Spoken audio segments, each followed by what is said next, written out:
All right, y'all. Come along for a little mini day in the life of a home builder. It's a cold one out here this morning.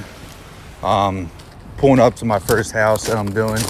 Right now, we are in framing and roughing trades. And today we were actually going for a framing inspection. So I just kind of wanted to pop in here, make sure we have plans out for our inspector, which we do right here. Wonderful.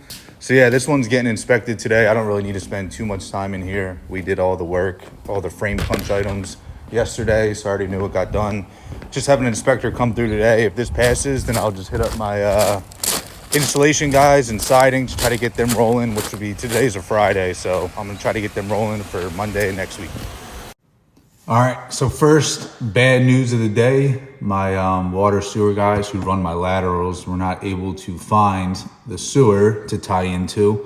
So I had that inspection on today for one of my lots out here, which now I'm going into it and canceling it before the inspector shows up and gets mad at me. So I'm just sitting inside a house on my laptop because it's too cold outside. So I'm gonna cancel this inspection and move forward.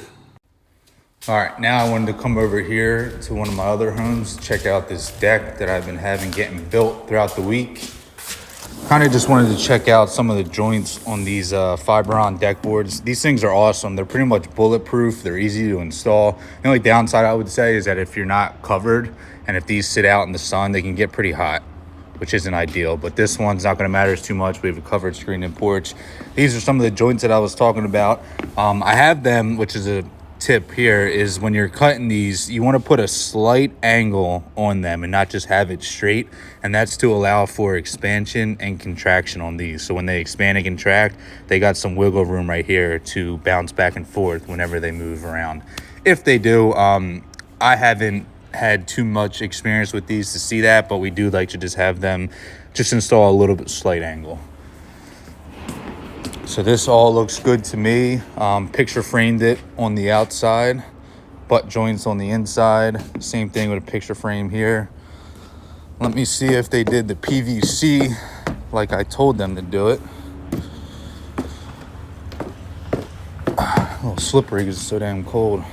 All right, so this is what direction I was giving them, which I told them that they need to pay attention.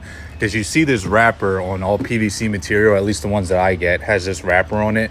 You always want this to be on the outside because this is technically the textured side. Let me see if I can grab. If they don't do that and they install it this way, this doesn't have that texture on it, so it looks totally different, and PVC is expensive, so you don't want to have them rip all that up to replace it. So I made sure, and so far so good. Wrapper side on the outside. Ideally, I want them to rip this off, once they install it, but they'll get around to that. Same thing on the outside here. Good. Awesome. They follow directions, which is great to see. Obviously, we're gonna wrap the band boards as well. But so yeah, this deck, they did a pretty good job. They kind of messed it up when the first go around, so I had to come out, get them out here again to fix it. But this looks a lot better. A lot better. Little peek of the back of my lots out here. This is a beautiful area. In this lot in particular, they got a huge backyard, walkout basement as well. This is a nice home here. Huge corner lot. I'm actually not doing those ones over there, but beautiful area in a great neighborhood. But this is why I love what I do, because you get to be outside all day and meet a lot of different people. That's why I really enjoy it. Here's just a little sneak peek in the inside. Just the stone fireplace that came out great. My stone guys do an awesome job. I rarely have to get them back out here to fix anything unless the stone gets damaged.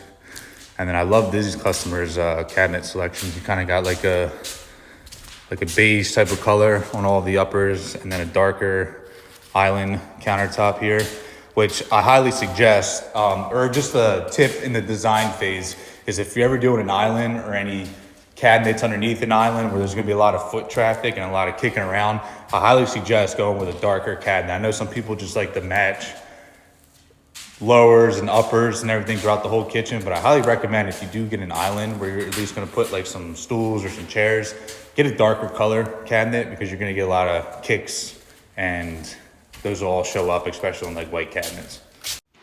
So now I'm just spending some time in one of our homes that is in the later stages. This one actually closes next week. So I have a punch list that I've just been taking care of. But other than that, man, this house is gorgeous. When I mean punch list, for those who are kind of not in the construction field, it's basically just where the homeowner comes out and they kind of just find some little nitpicky items per se, or lack of a better word, to kind of satisfy them. And they give me that list over and I kind of just take care of it. So I'm just in here looking around at some of the things. When I mean little things, I mean just like kind of stuff like that, you know, just basically stuff for them when I'm getting my painters out here for their final touch up. But other than that, this house was pretty tight to begin with, so there's not much on my punch list. So I got a whole week now to kind of get this stuff figured out. Just a lot of paint, drywall stuff. So I have them lined up for Monday. So they're going to come in here and finish this out. There's some things on the exterior as well. And then I'm going to get a touch-up power wash on this home, just for some of the mud tracks and whatnot on this back patio. Some other things included in punch is kind of just some paint oversprays around trim. But yeah, this house is tight. This is just what I do once you get to the end phases. You kind of just want to walk around, take your time, look at things, review your list, make sure all your trades got that list sent over to them. And then that's the best way to keep a happy customer, is assure them that everything's going to be taken care of. Over here at another lot, this is another one of my walkout basements. I was getting some concrete work done yesterday, so I just wanted to pop over here and check it out. Inside here in the basement, I had to get them to fill these lolly columns over here. I think there was 4 of them, at least what I told them. Yeah, 3, 4. So basically there's holes here for them to set these lolly columns, and you always got to come back and fill them and then weld them to the beam. Something I don't like, this is kind of standard for how our basements work down here, is we kind of have these bulkheads because of our HVAC lines. But over here, I was a little disappointed about that I had to do this with one of our ceilings. So this supply line right here has to go under this beam and under the top plate there of the wall. So it's not ideal, because now you're going to have a slanted ceiling. But it's kind of what we had to do, because my floor joist layout for this house are so damn tight. I'm not sure why. I tried to get an engineer involved, but that's just the way they were sent out to me and the way our plans work. So the only unfortunate thing is that this duct line is going to be very, very low. So we're going to have kind of this slanted ceiling here, which is kind of the best I could do. I didn't really want to box it in this low, so I just decided to slant it. So that's the method behind the madness there. Not a huge fan of it, but sometimes you gotta do what you gotta do, and you gotta work with what you get. So yeah, that's pretty much it. Nothing crazy down here. I kind of just wanted to check out, make sure these guys did their concrete work down here, and then they poured the front porch as well, which I can show you. Here's the front porch.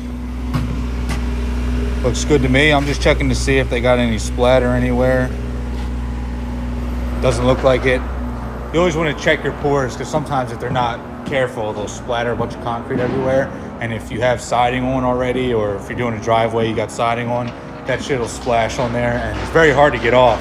If you get concrete on your siding, especially, we do fiber cement out here, so if you try to pick it off, it'll leave a chunk out of your siding. So you either have to replace that piece or get it filled in, which isn't fun to do.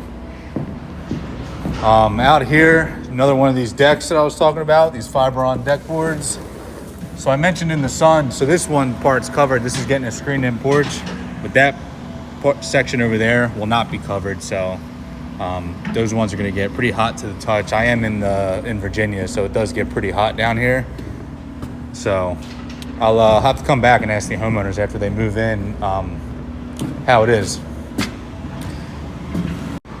Also, actually, while I'm out here, let me show you another tip that I did for this deck. So I had them picture frame it, but then on the inside, right in the middle here, you can see where I ran a board the opposite direction. And that's because we're getting a screened-in porch here, and the screened-in porch is going to run right along this board here. So now, if any of these boards need to get replaced, they can just come up without having to rip up the screened-in porch. Because if these ran continuous and you had a screen-in porch here and this one got damaged, you won't be able to replace them.